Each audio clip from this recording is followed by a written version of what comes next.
Hello everyone, and this is my review for Monday Night Raw on December 29th, 2014, and, I'll go off and say this was a mixed bag Raw, because I felt, in the end, you had some really enjoyable matches in there, like you had Luke Harper and Jack Swagger, and, Bad News Barrett and, Bad News Barrett making his return. This was kind of a night of returns, debuts, and promos. And like I said, you had a good match with Swagger and Luke Harper, and the match with Barrett and Cesaro was really good as well. But in the grand scheme of the things, like matches side, none of these matches really meant anything down the road. I mean, you had two other really good matches on there with, Dolph Ziggler and Rusev, which ended in DQ, and which was basically another way of building the Ryback and Rusev feud. But in the end, there it's like you got a really enjoyable match, but it ends in DQ, and then obviously they used it to build the feud with Rusev and Ryback. And I'll go off and say, I actually enjoyed that. I did enjoy that aspect of it, especially with Ryback's promo. He did a really good job this week on the microphone, basically giving a backstory, or more of a backstory, to the Ryback character, in a sense of, he would, basically going through his entire career, everything that had happened, leading up to the Ryback character, kind of giving it a different vibe to it. Not like this vibe of, oh, he's just a guy who goes out there and smashes and chants "Feed Me More" and the crowd gets behind it. Obviously, he's already over, but I feel like with this kind of promo from him, and you can definitely feel it from the crowd in this sense as well, maybe this is a potential for this character to be a long-standing main event type player somewhere down the line. And I really did enjoy this promo from Ryback this week. Also, they decided basically to use the Seth Rollins Roman Reigns match, which obviously they had promoted back in September.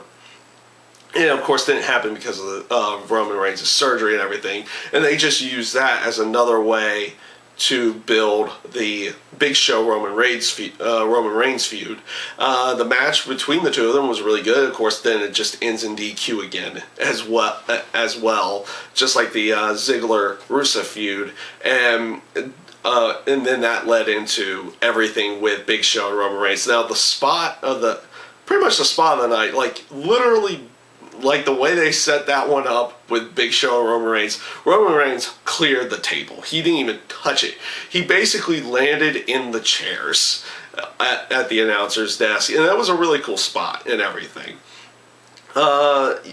They also decided, in this portion of the feud, and I'm actually going on to something else here, is now with Mizdow and Miz and the Usos. The tag team, with the tag team title match, and Honestly, I'm not necessarily a big fan of them putting the belts back on the Usos at this point in time. They had them have the belts for so long, such a long period of time. Now they have them back on them. The only really good thing that could potentially come of this is a potential Miz and Mizdow breakup. Because the way they played it off, it was like they made it seem like the Usos and Naomi completely played the Miz and Mizdow by making making it think that the Usos were not on the same page because he was getting inside the head, because Miz was getting inside the head of Naomi and Jimmy Uso. So that was what they were going for there, and obviously they can lead into a potential rematch down the line somewhere as well. That was all right, but the basic, the only really good thing that could potentially come out of this is an eventual Miz and Mizdow breakup of that tag team. It's about time for them to do that, especially if they want to do something else with Damien Sandow. So we'll see where they go with that. And then, of course, speaking of them, like I said, it was also a night of debuts. And they had the Miz and Mizdow go up against the Ascension later on in that night. They used that, and they set that up by having a promo done with Mizdow and Edge and Christian in the back. With the Ascension's debut, honestly, I feel like they have a very distinguishable look. They have a kind of unique look to that the other tag teams don't necessarily have, which is a good thing for them, because that's one way to actually get them over, is just have a distinguishable look from all the other tag teams that are there. If you have to make a comparison to them in any way, the only old team that I can really compare them to, if I have to, at least in the terms of look and feel, would be Demolition at this time. It just kind of, and that's just basically because, like, the Ascension kind of go with this counterculture type look and feel, and that's what they did with Demolition back in the day as well. So that's where you kind of get the comparisons from. We'll see where we'll see how they actually use them here in the near future. Obviously, they're not going to start them out with a feud of some kind yet, so we'll see we'll have to also see whatever their first feud is going to be too down the line. We'll see how they actually use them here in the upcoming weeks and months as well. And now this brings me to what was the main focal point of the night, which was the whole Edge, Christian, Seth Rollins, Cena, Brock Lesnar, Big Show. They all kind of intertwined into one big thing. You had the beginning portion of the show with Edge and Christian setting up their little talk show at the end of the night with with Seth Rollins, and of course they had their confrontation with Brock Lesnar, which of course brought out John Cena in that case to try to set up their match. And honestly, there's not really much left to do setting up a John Cena Brock Lesnar match. They kind of done most of it. They just kind of teased Brock Lesnar getting the attitude adjustment, and then he escapes and gets out of there. So not much really to say there. Their promos were okay.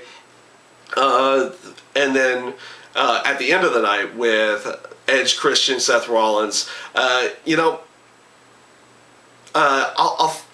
thinking about it, it's like, this kind of works, but it probably wasn't necessarily the best way of bringing back the Authority. Especially, I feel like they brought him back way too soon. You figured after the whole Survivor Series thing, they would keep them off for at least 3, maybe 4 months, maybe till after WrestleMania, or maybe set up something right before WrestleMania to get Triple H back on there, maybe set up some kind of match. But a month and a half after the whole Survivor Series match and everything, it doesn't really pan out for me in the end. I feel like they brought the Authority back way too quickly, in my own personal opinion. But the way they set it up, it works in that sense, just on the aspect of, Seth Rollins and Big Show playing on Cena's moral compass because they were going to, potentially permanently damage Edge and everything like that, and that forces him to bring back the Authority. That kind of works. And then, of course, they all celebrate, Brock Lesnar, Paul Heyman, Seth Rollins, of course, J&J Security, Big Show, and then, of course, Triple H and Stephanie up at the top celebrating at the end of the night. That kind of works. I don't necessarily believe it was the best choice for them to go at this point in time. But, it is what it is. I don't necessarily think that was the best way of doing it. And this leads also into what I feel it wasn't maybe the most important thing, but it's the last thing I'm going to end up talking about, and that was the whole aspect of the mystery of what Daniel Bryan was going to be announcing throughout the whole night. The later they held it off on the show, and especially the way they built it up, you knew he wasn't going to be announcing his retirement on the thing, but the way he portrayed himself throughout the entire promo, he at least came off in that sense. He was supposed to really make you think that he was going to retire. And then, of course, at the end, he wasn't. And, he kind of got the crowd into it, making them think that as well.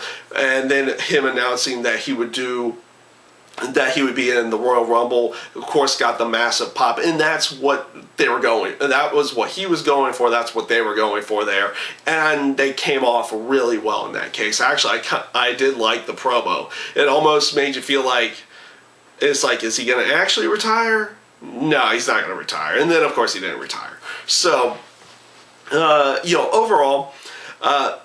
Overall, pretty much the entire show was, at least, development wise, towards any kind of the matches going into Royal Rumble or any of the other feuds at this time, were all promo based. And pretty much the matches that, they're going for and everything, they were kind of useless throughout the show. I mean, there were some really enjoyable ones on there, but in the end, in the grand scheme of things, they don't really necessarily mean anything. And that's just, it kind of sucks in that sense, but because you do want the matches themselves to actually build the feuds, but you also want the promos to do it. So you want a good mix in there. I don't feel like they got that good mix tonight. I mean, the promos that, they had some really good promos that did some really good character development in there, but in the end of things, that was pretty much all you got. You didn't necessarily get a match that made you feel like, hey, I want to see more of this, or something in that sense, because they either ended it in DQ, or it just really didn't mean anything in the end, in the grand scheme of things, towards it, anything in there. I mean, if they were going to continue anything with Luke Harper and Dolph Ziggler, they should have at least put them together, but they didn't do that this week. There was a couple other ones in there, like the whole aspect that they made it seem like, and maybe they still are doing it, and just didn't really come off all that well. It seemed like they were going to do a few with Nikki Bella and Natalya, but this week with how they did the match, kind of just, in my personal opinion, just kind of squashed things. But I mean, obviously they might be trying, but maybe that was what they were going for, was just to play off the whole distraction aspect. I don't know. But I'll go off and say it was a decent Raw. Wasn't horrible, wasn't great, but you had some really good character development in certain cases in there as well. So overall, a decent show this week, and that's my review for Monday Night Raw, and I thank you guys for watching.